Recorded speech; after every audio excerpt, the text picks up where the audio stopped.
Why I'm laughing? Because I'm laughing because I'm stuck here in the studio trying to make the best out of this video. It's probably my couple of takes at it at this stage, let's just say.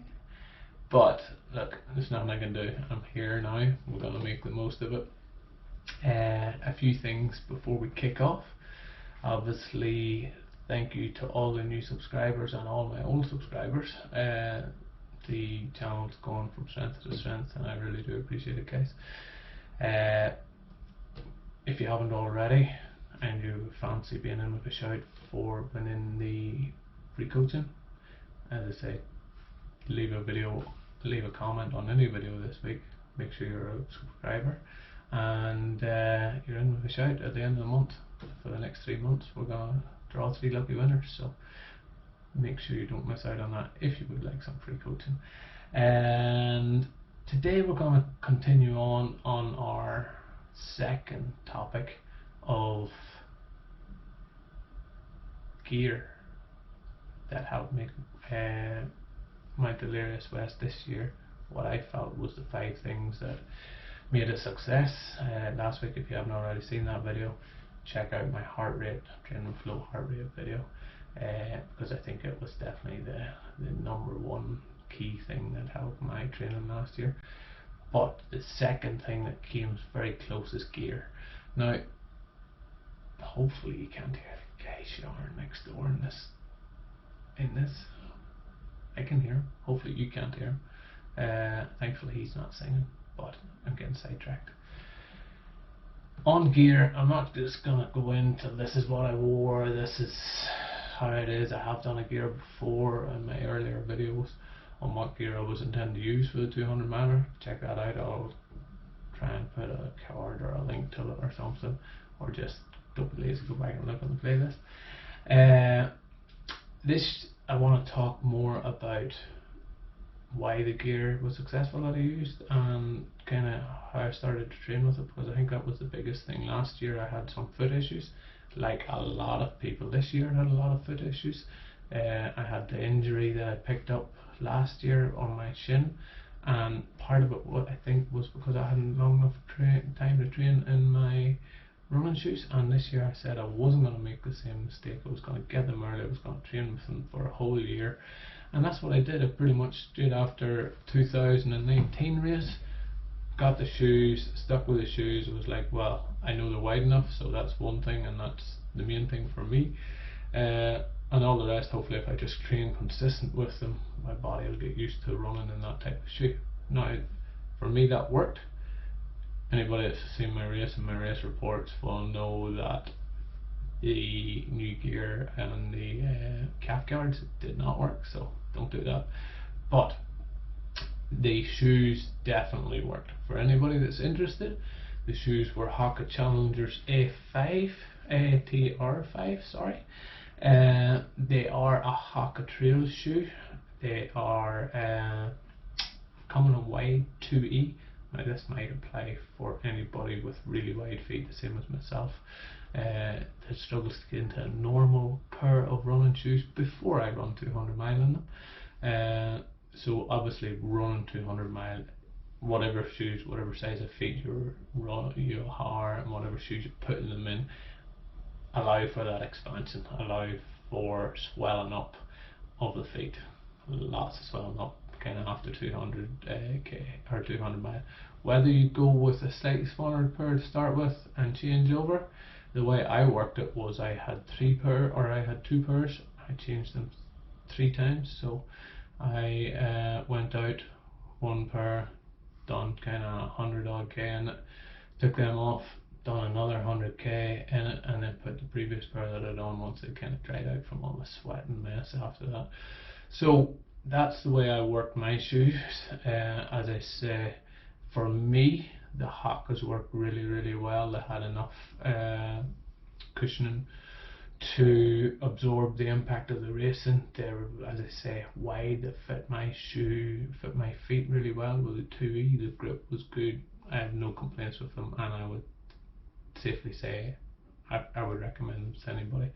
Now, check out to see maybe a picture of them up here. if I can work it out and my technology lets me. And also have a look in the link in the description below, because I might leave a link to where you can get them, just to make life easy for you. Feel free to click on it and have a look at them if you think they might work. Not pushing any products here, because as I say, the main takeaway from this point is get your shoes early, get them dialed into the right size and train with them. It will alleviate a lot of problems, which I found. Don't try any new shin guards unless you've trained with them, but that's a different story. So what else then had we got in terms of gear that worked really well? Socks. Again, I had one blister on the sole of my foot, and I can tell you why that happened. Quick story. Going through a section, a lot of bush, a lot of shrubs, cutting the calves off me, and I knew it was bad. It was as bad last year. My legs were getting torn to shreds. I says, I'm going to put on a pair of compression socks to see if that helps. Now I know compression socks are tighter on my feet, they squeeze up my feet thing. I left the other socks on, the Ninja socks, till the little toe socks, to try and prevent any blisters. Now it didn't work. I ended up getting a blister, and it was just a bit of a shit show. So it was a small blister. It happened probably around about the 300k mark. Wasn't a showstopper. I was able to get on with it. I took the socks off at the end of it. So in terms of how many pairs of Ninja socks I had 10 pairs with me. It ended up changing 8, so about every 40k I swapped out. I took a pull off the socks, I wiped them down with wipes, and no issues at all, as I say, other than that one little blister. Considering some of the feet I seen after the race, I was pretty happy. I didn't lose a lot of time with them. Just at the aid station, spoke them off, quick clean, put them back on again, and off I went. So highly recommend doing that. You might get away with pushing out the distance slightly more depending on what kind of trail you were running on. I was running on a lot of sand, so there was sand getting in, that's why I changed so much. So have a think on that. Now the other piece of gear that I thought worked very well for me this year was my backpack. I ended up running with the Salomon Advance Skin 12. Again, it's in my video with the gear review, but just a lot of pockets, a lot of accessibility, sat really well on my back. I had no issues, I had no blisters, I had no chafing. I didn't put on any cream, I didn't put on any tape, anything like that. The pack just worked. I trained a lot with the pack. I knew that it would work. Similar to the shoes, got it early, got it on, was comfortable with it, had lots of pockets for everything. In terms of pockets, to save me time, I didn't let, whenever I came into the aid station, I just didn't let my crew fill all my pockets, and away I went. I always put on my backpack, I always put the gear. They give me the gear, I place them into it, my water bottles, my GoPro that I was carrying, my phone, my battery charger, everything I knew where it went. So I just saved, actually, then whenever I came to going out and running, especially whenever you get tired, fatigued, you're like, oh, which pockets to bring in, your head torching. Really, it will save you a lot of trouble if you can pack the bag yourself. Let them fill the water bottles, let them fill the backpack, perfect. But whenever it comes to the little things that you keep swapping around your pockets, recommend doing that yourself, so you know exactly where they are, no matter how fatigued you get. So again, like the shoes, I will leave certainly the details of the socks and the Salomon backpack down in the descriptions, and possibly a link to where you can find them, okay, depending on time and depending on capabilities. Sorry. What else worked really well with the backpack, Salomon backpack? I got a quiver, Robin Hood style. It fits onto the backpack, slots on, slips in at the top, slips in at the bottom, really easy to fit. I only had it the night before the race whenever I got home from here. Was able to fit it okay. easy getting poles in and out of without kind of sticking around. They're not digging into me, they weren't puncturing holes. I highly recommend the quiver. I think it was like $30 or whatever it was, but certainly left that other times, because it's so awkward to put the poles away and into the backpack and things like that, I've noticed that I carried poles instead of putting them away. This time it was that easy to flip the poles up, which were Black Diamond poles, Z poles. So really easy to flip them up, put them into the quiver, and they were out of the road. It's safe to actually carrying them. So recommend that if you are working with a Salomon backpack. The other thing that I was really happy with, and I'm trying to keep this video short as possible, guys, but I do want to stress about making sure that you try out the gear and making sure that you're happy with the gear can have a huge effect on the race. Was my Under Armour kind of base shorts. So I went with like a compression base short, like a boxer short type thing, and it worked off with another little pair of light seamless shorts above it.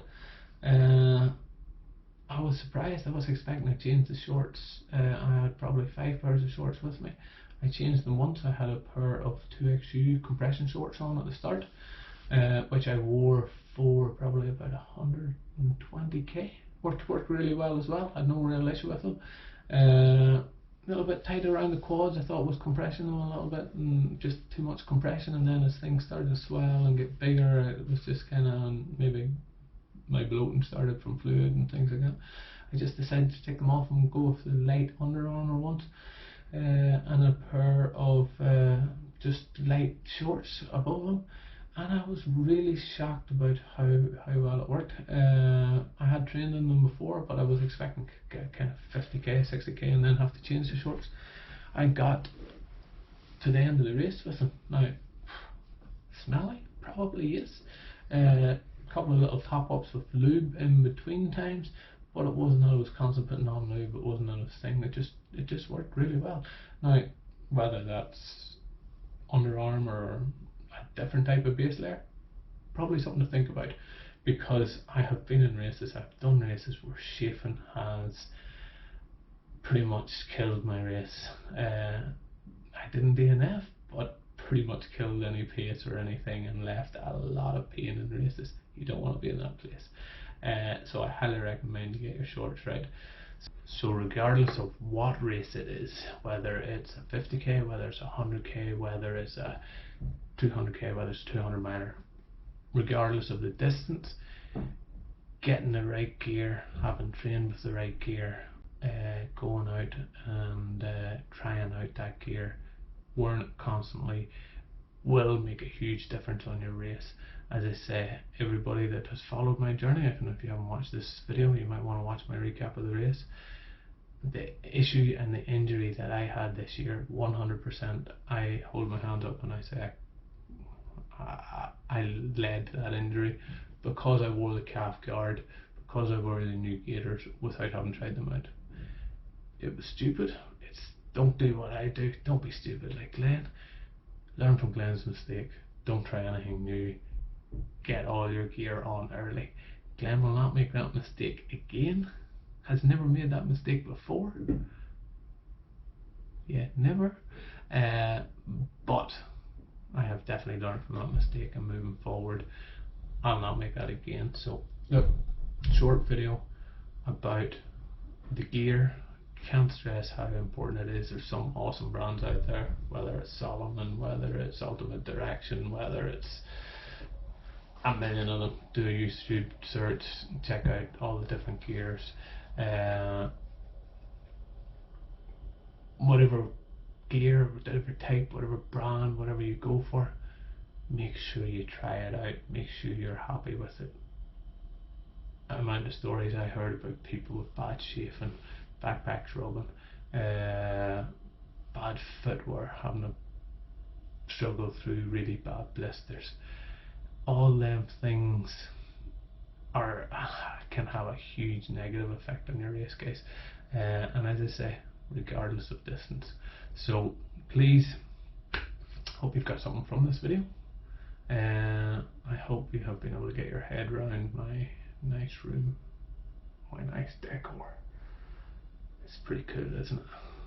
I did spend 14 nights here. This time it's 21 nights. Chances are the next videos you'll see is I'll either be here or run with the flies again. A little update on how my recovery is going, my running and all is going. What do we get? The 8th, so probably nearly 2.5 weeks after the Delirious West. Back up running kind of 5k. Kept my running at 5k. In general, going really well. A little bit tired and fatigued this last couple of nights, probably just doing too much too soon. I have kind of reined it back in again. I'm toying with the idea of scrapping running tonight or just going and doing a couple of k easy. Everything's at easy at the minute, so there's no difference. But yeah, slowly trying to get back into it. Have 90% worked out that I'm probably going to end up doing another 200 miler in another few weeks, so that will be interesting. 12 weeks time, I think. The Rational South first year over in South Australia, so that will be exciting for me. Not so exciting for me as my lovely wife and my lovely family won't be joining me, so I will be doing it solo.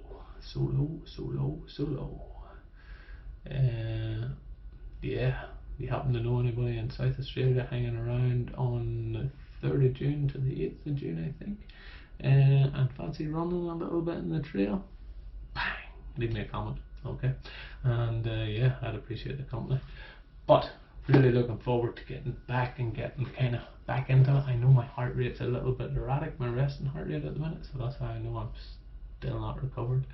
And I'm monitoring it a lot like everybody else out there, and I'm sure done the Delirious West a few weeks ago. Hopefully your training is going awesome. Hopefully you're having a ball and keeping strong and enjoying the trails. So to the next time, wherever it will be, maybe here, maybe on the trail, maybe in a cruise. No, definitely won't be a cruise. Thanks for watching, and chat soon. Bye for now.